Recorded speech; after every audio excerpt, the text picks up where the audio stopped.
Alright, I've got this Hyper Tough reciprocating saw that I bought from Walmart that I've been using for several months to tear down pallets. And I now have a clutch issue with it. It hangs and the motor just spins, but the blade does not move when it gets under pressure. So I'm going to tear into it and just see if there's anything I can fix in it. It could just be shot because, I mean, it was cheap. But I am going to tear into it and just take a look at it. And I could not find any other videos on YouTube showing how to get into this stupid thing. So I'm going to make one. First, you need to remove the screws in the casing here. There's 1, 2, 3, 4, 5, 6, 7, and 8. And I've already taken them out and set them there.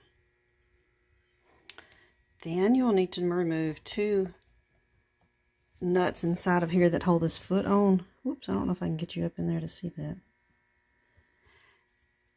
Using an Allen wrench. I don't even know what size this is.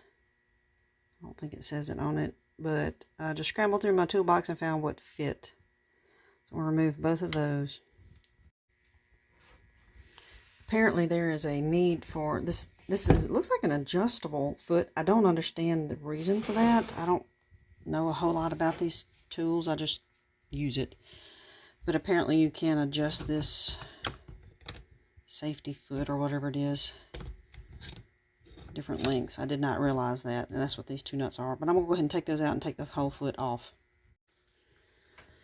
Alright, the guard or foot is off. And I'm going to leave these screws in here, but screw them back down because it holds that this little plate here that the foot slides in and sandwiches in there.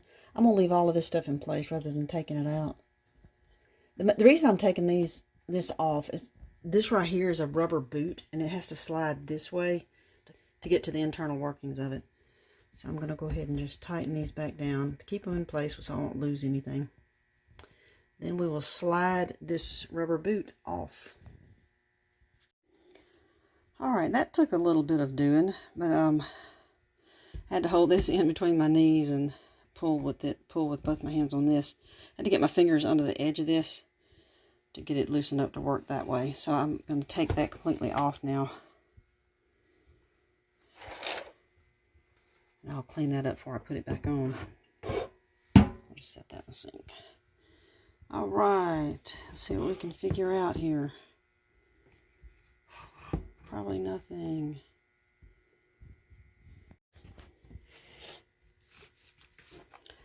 Alright, with those screws out, we can go ahead now and take this plastic off. It just pops off.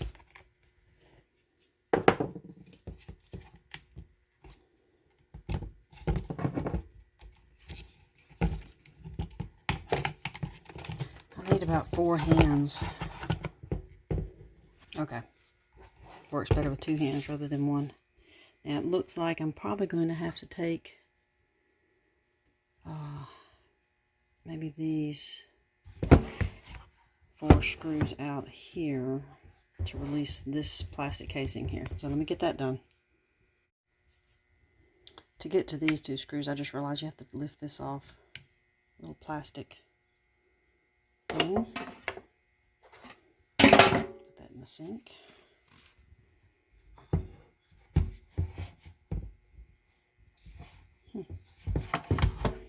I don't know what I'm doing, honestly. I don't know what I'm looking for. I do know there's a clutch in here. I'm just going to look for something that's worn out. I'm going to take these screws out and see what we can do. Okay, I took those 4 screws out, set them aside. They are the silver ones, and I got to remember they go back here. And I'll remember that because this is silver, and the 4 silver screws go back there. Take that off. And we'll look around and see what we have.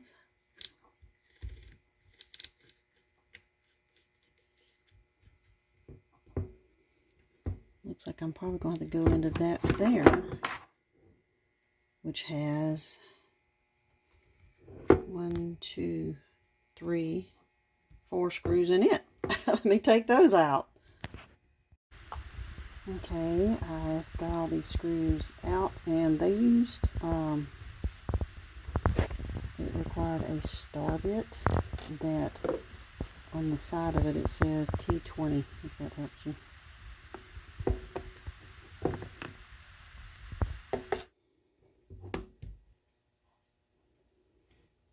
Let me do some looking around and I'll get back with you, because I really don't know what I'm looking at. All right, I had to took these 4 screws out because I realized I need to look beyond this. This thing moves in and out, and I can hear it scraping up in here, so I need to sound stripped out. More than likely, I can't fix this thing, but I am going to go ahead and tear on down in it and look at it. So with those 4 screws out, then these little plates come off, and these little rods, and then this looks like it would just come out of here somehow.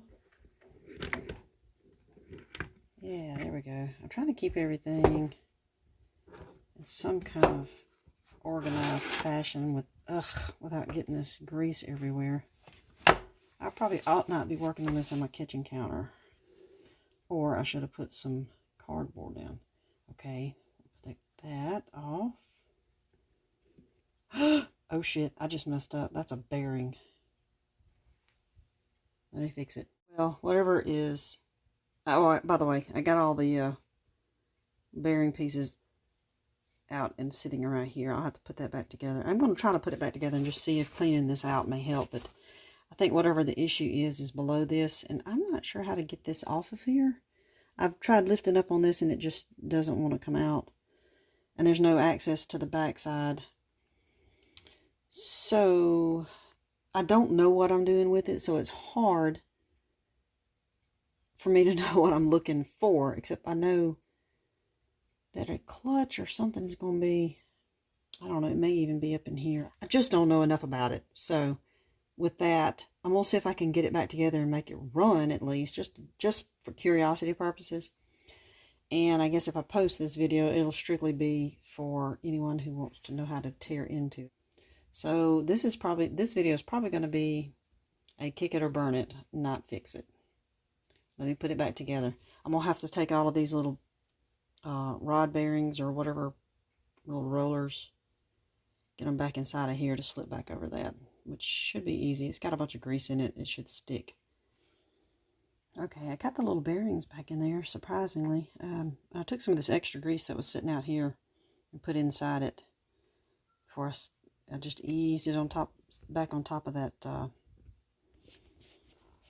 thing that it goes on. So now I'm just putting my shaft back in place. I hope I got everything like it's supposed to be.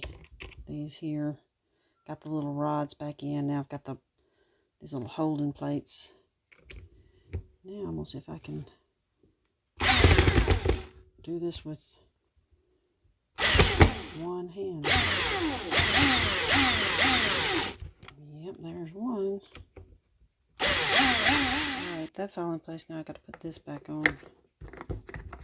Just reverse the process. Put this one on, then get the other side of this case on and those 4 screws in. And we'll pick back up in a minute. I've almost got it completely back together. I got this case back on here and got those 4 silver screws put back in. The rubber sleeve is put back on this foot. I've tightened that down with the 2 iron screws. Now getting back here to this handle, I just wanted to show you, this is not hard to put back together, but I wanted you to see that when you're putting it back together, be sure that your wire is not pinched and that it's in the proper channels. In here, even when you're going to put this back together, make sure that it's following and will not get pinched when you put these screws back in. So we got the trigger back in place. It just sits in this little square area here. I'm routing the wires in the proper channel here. I'm likely going to have to hold that in place when I put this, snap the case back together. And then the plug where it exits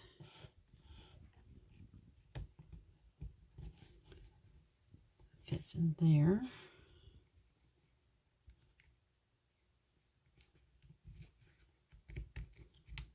Okay, I think I've about got all that in place. We'll put this handle, the rest of this handle back together. Hopefully nothing gets out of place in the process.